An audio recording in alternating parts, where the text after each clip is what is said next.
അടിമാലി എസ്എൻപടി സ്വദേശിനിയായ വീട്ടമ്മ അർബുദ ചികിത്സയ്ക്കായി സുമനസ്സുകളുടെ സഹായം തേടുന്നു. കളരിക്കൽ സന്തോഷിന്റെ ഭാര്യ ഉഷ സന്തോഷാണ് അർബുദ രോഗബാധയെ തുടർന്ന് തുടർ ചികിത്സയ്ക്കായി കരുണ പറ്റാത്ത മനസ്സുകളുടെ സഹായം തേടുന്നത്. ഉഷയെ സഹായിക്കാൻ അടിമാലിയിൽ ഉഷ ചികിത്സാ സഹായ നിധി രൂപീകരിച്ചിട്ടുണ്ട്. 4.5 വർഷം മുമ്പാണ് 47-കാരിയായ ഉഷയുടെ അർബുദ രോഗബാധ തിരിച്ചറിയുന്നത്. കോട്ടയം മെഡിക്കൽ കോളേജിലാണ് നിലവിൽ ഉഷയുടെ ചികിത്സ. എന്നാൽ തുടർ ചികിത്സയ്ക്കായി കൂടുതൽ ചികിത്സാ സൗകര്യങ്ങൾ ഉള്ളയിടത്തേക്ക് ഉഷയെ മാറ്റേണ്ടതുണ്ടെന്ന് ഗ്രാമപഞ്ചായത്ത് അംഗങ്ങൾ പറഞ്ഞു. സാമ്പത്തിക പരാധീനതകൾക്കിടയിലൂടെ കടന്നുപോകുന്ന ഉഷയുടെ കുടുംബത്തിന് തനിച്ച ചികിത്സയ്ക്കായി വേണ്ടുന്ന വലിയ തുക കണ്ടെത്താൻ കഴിയാത്ത സാഹചര്യമാണ്. ഇതോടെയാണ് അടിമാലിയിലെ സാമൂഹിക, സാംസ്കാരിക, രാഷ്ട്രീയ രംഗത്തെ ആളുകൾ കൈകോർത്ത ഉഷ ചികിത്സാ സഹായ നിധിക്ക് രൂപം നൽകിയത്.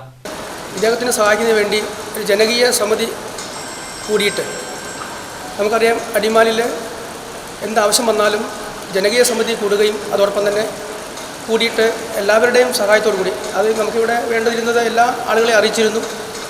വ്യാപാരികളും അതോടൊപ്പം തന്നെ മറ്റ് ക്ലബ്ബുകളും മറ്റ് സംഘടനകളും അതോടൊപ്പം തന്നെ നമ്മുടെ ഇവിടെ അടിമാലിൽ ഒരുപാട് പ്രവർത്തിക്കുന്നുണ്ട്. അവരെല്ലാം അറിയിച്ചുകൊണ്ട് ഒരു ജനകീയ സമിതി കൂടി അവർക്ക് വേണ്ട എത്രയും പെട്ടെന്ന് തന്നെ നല്ലൊരു ചികിത്സ കൊടുക്കുന്നതിന് വേണ്ടിയുള്ള ഒരു ജനകീയ സമിതി കൂടുതലാണ് നമ്മളിത് ആലോചിച്ചിരിക്കുന്നത്.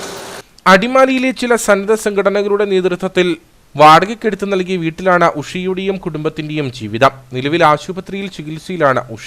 കൂലി വേലക്കാരനായ ഭർത്താവ് സന്തോഷിന് സ്വരുക്കൂട്ടാവുന്നതിലും അപ്പുറത്താണ് ഉഷയുടെ ചികിത്സയ്ക്ക് വേണ്ടുന്ന തുക.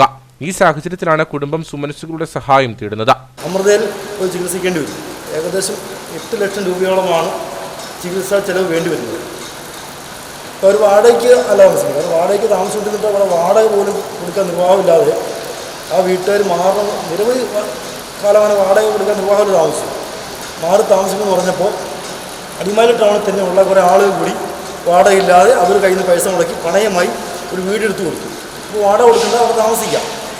അപ്പോൾ അങ്ങനെ വളരെ സഹായം കൊണ്ടാണ് ജീവിച്ചു പോകുന്നത്.